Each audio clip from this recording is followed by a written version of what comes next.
Hey everyone, my name is Eric. I'm a 4th semester health, wellness, and fitness student at Mohawk College in Hamilton, Ontario. Today I'm going to be discussing The Biggest Loser Season 15 Episode 2. The main three topics I'm going to talk about is how to put the personal training, developing rapport, and how to work with the obese. First off, the show has 3 trainers and about 8 clients per team. The main purpose of the show is to have a client lose as much weight as possible by the end of the show about a year later. So how to put the personal training.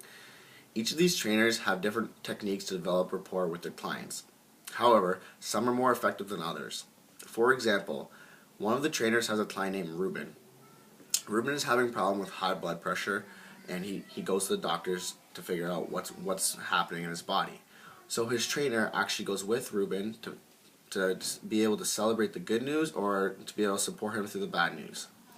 Ruben is actually diagnosed with type 2 diabetes, and the trainer is there to support him.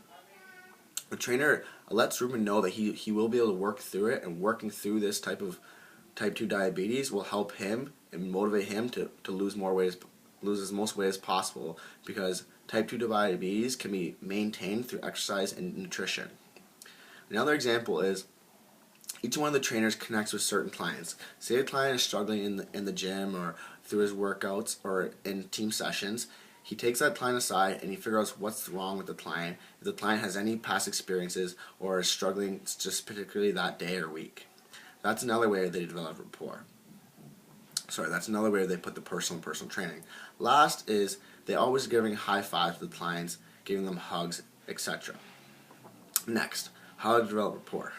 Each trainer develops rapport with their client by discussing personal issues, giving high fives, asking them how their day was, just being general, mirroring their client and how they're acting and how their emotions are for that day.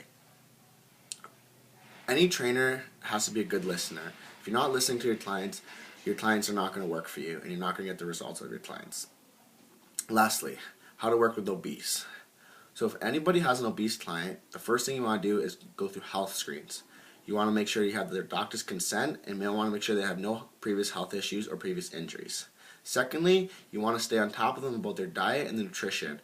You want to make sure they show up for their workouts, they work hard, and they're drinking lots of water.